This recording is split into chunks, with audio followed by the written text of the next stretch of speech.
Pasar modal adalah hakim yang paling kejam sekaligus paling jujur. Ia tidak memiliki ruang untuk sentimen politik, pidato penuh retorika, ataupun proposal visioner tanpa bukti yang nyata. Pasar hanya tunduk pada satu hukum tertinggi, kemana arus uang besar atau big money mengalir. Ketika investor, institusi mengubah arah, seluruh struktur ekonomi bisa ikut bergeser dan perubahan itu terjadi tanpa kompromi, diam-diam namun menghancurkan.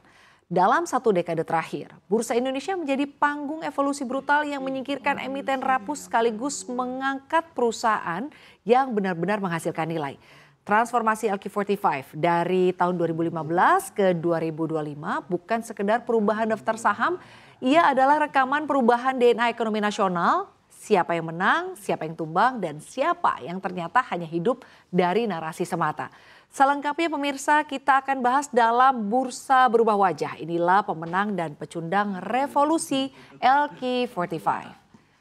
Ya, jika kita memutar waktu ke belakang, membandingkan peta indeks LQ45 pada Agustus 2015 dengan kondisi terkini November 2025, kita akan menemukan sebuah revolusi ekonomi yang senyap namun mematikan.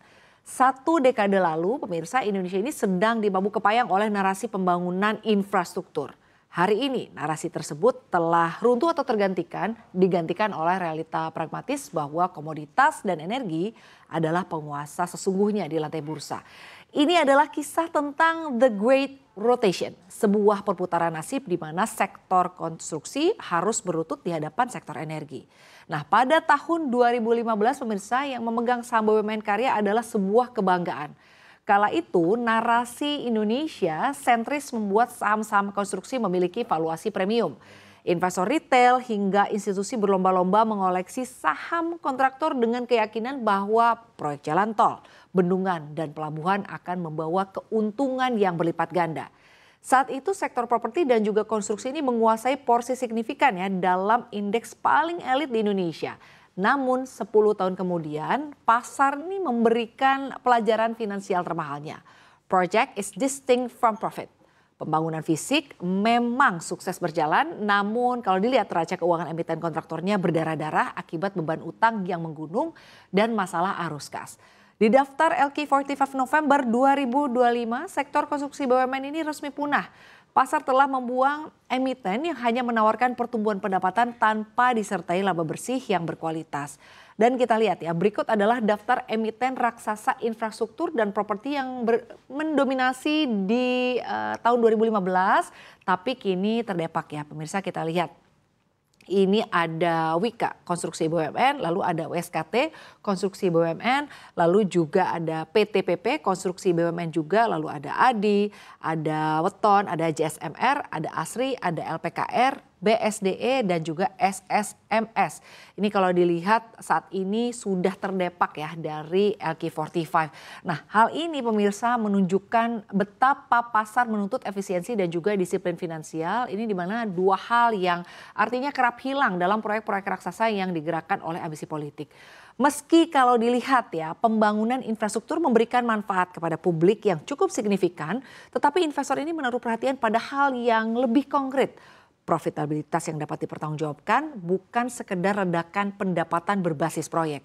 Nah pemirsa, ketika laba gagal mengikuti skala pembangunan, pasar menutup pintu tanpa ragu. Nah kini pemirsa, kita akan bahas di slide berikutnya terkait dengan fenomena pergeseran.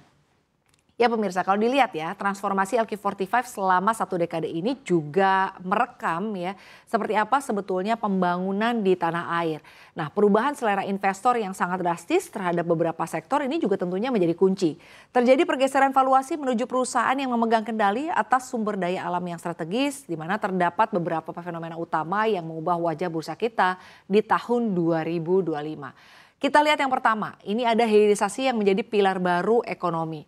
Pemirsa, hilirisasi ini bukan sekedar jargon jika di tahun 2015 kita hanya mengenal emiten tambang mentah, tapi di tahun 2025 adalah era industrialisasi mineral. Nah, masuknya Aman Mineral atau AMMN yang langsung menjadi raksasa kapitalisasi pasar ini ditemani oleh Trimegah Bangun Persada atau NCKL ya pemirsa ya, dan juga Merdeka Bateri atau MBMA. Nah, ini tentunya membuktikan tesis hilirisasi bahwa ternyata hilirisasi juga cukup sukses ya. Nah, investor global kini memburu emiten Indonesia bukan untuk membeli tanahnya, melainkan untuk menguasai rantai pasok tembaga, emas dan nikel yang menjadi bahan baku utama teknologi masa depan dan kendaraan listrik. Kita lihat yang kedua pemirsa, ada revolusi konsumen Indonesia. Ya, revolusi gaya hidup konsumen atau pola konsumsi masyarakat Indonesia saat ini sudah mulai berubah ya. Hilangnya Matahari Department Store atau LPPF, Hypermart MPPA, dan juga raksasa rokok gudang garam atau GGRM ini menandai kematian retail format besar dan juga industri rokok. Nah, posisi mereka digantikan oleh Sumber Alvaria Trijaya atau AMRT yang menawarkan kepraktisan minimarket. Lalu juga kita lihat ada ekosistem GoTo pemirsa, serta emiten kesehatan seperti Medikaloka dan juga ada Heal dari sektor kesehatan yang menangkap tren kesadaran kesehatan pasca pandemi. Nah, bergesernya preferensi investor juga menandai berakhirnya era ketika valuasi ditentukan oleh narasi semata. Kini akses terhadap sumber daya, kekuatan ekosistem dan juga kemampuan perusahaan untuk menyesuaikan diri terhadap kebiasaan konsumen menjadi faktor yang memang lebih dominan. Nah, bursa memberi hadiah kepada perusahaan-perusahaan yang mampu membaca arah evolusi ekonomi Indonesia dari industri EV, perubahan pola belanja hingga transformasi digital sekaligus memberi hukuman ya kepada pemain yang gagal beradaptasi. Nah, kita lihat ya pemirsa di slide berikutnya kita akan membahas terkait dengan kembalinya sang raja batubara. Ya pemirsa, di tengah semua perubahan tersebut ini ada kejutan terbesar yang justru datang dari sektor energi fosil. Jika di tahun 2015 ya, batubara ini dianggap sebagai sektor yang sedang menuju kematian atau sunset industry dengan harga saham Bumi Resources atau Bumi yang hancur lebur di level 50 ya di masa itu, di mana kalau tahun 2025 justru menjadi panggung penobatan kembali sang raja atau energi fosil ini bangkit kembali. Nah, kembalinya Bumi ke dalam jajaran LQ45 adalah simbol bahwa sektor energi ini menjadi penguasa arus kas di Indonesia. Nah, tidak sendirian masuknya Dian Swastika Sentosa atau DSSA ya pemirsa. Ini adalah raksasa tambang grup Sinarmas dengan harga saham premium serta Adaro Andalan Indonesia atau AADI. Ini juga menegaskan dominasi ini. Nah, investor institusi besar ini lebih memilih memeluk saham-saham yang memang terbukti mampu membagikan dividen jumbo daripada saham teknologi yang penuh ketidakpastian. Kembalinya grup Bakri dan juga dominasi grup Sinarmas di indeks elit ini membuktikan bahwa dalam jangka panjang fundamental cash flow selalu menang melawan sentimen sesaat. Nah, kembalinya sektor batubara juga menunjukkan realita bahwa transisi energi tidak berjalan secepat kampanye dan juga seminar internasional. Selama kebutuhan listrik masif, industrialisasi mineral dan juga ekspor energi masih akan bergantung pada batubara. Dimana kalau kita lihat nih perusahaan-perusahaan ini ya tetap menjadi mesin kas negara dan juga korporasi.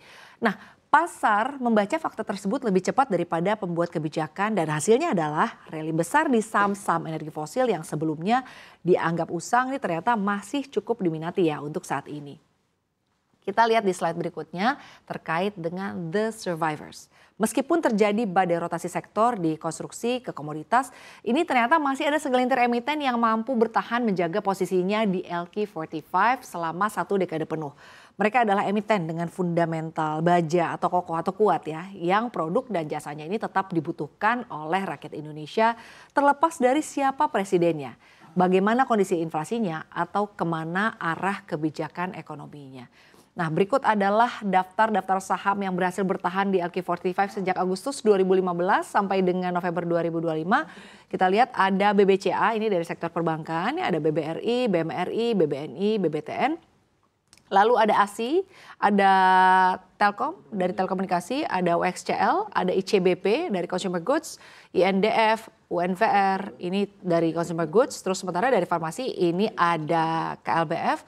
Lalu untuk pakan ternak dan juga unggas ini dari CPIN, sementara untuk pertambangan batubara ini ada dari ADRO atau ADRO, ada dari PTBA, ada dari ITMG, ada dari Akra Distribut BBM dan juga Logistik, lalu ada Pegas Infrastruktur Gas, lalu juga ada UNTR, ada SMGR, ada Inco dan juga ada SCMA dari Media. Nah, para survivor ini memiliki satu kesamaan penting di mana model bisnis mereka ini tahan ya terhadap perubahan atau siklus ekonomi, perubahan preferensi konsumen, bahkan pergantian rezim politik sekalipun. Nah, mereka pemirsa tidak hidup dari proyek hype atau momentum sesaat. Mereka ini hidup dari kebutuhan dasar ekonomi Indonesia. Jadi pemirsa, kalau dilihat ya, kekuatan bertahan selama 10 tahun di LQ45 ini adalah bukti bahwa perusahaan dengan produk esensial, manajemen solid, dan juga konsistensi kinerja selalu menang dalam jangka panjang. Ya pemirsa, transformasi LQ45 selama 1 dekade terakhir membuktikan ya bahwa pasar modal ini tidak pernah salah menghukum dan juga jarang salah memberi hadiah. Narasi pembangunan, tren sektoral dan juga euforia sesaat bisa berganti dalam hitungan tahun, bahkan bulan. Namun hukum alam pasar tetap sama, arus kas adalah raja. Disiplin utang adalah senjata dan dividen adalah bukti cinta sejati perusahaan kepada pemegang saham. Pada akhirnya seleksi alam yang terjadi menunjukkan bahwa hanya perusahaan yang benar-benar menciptakan nilai yang akan bertahan.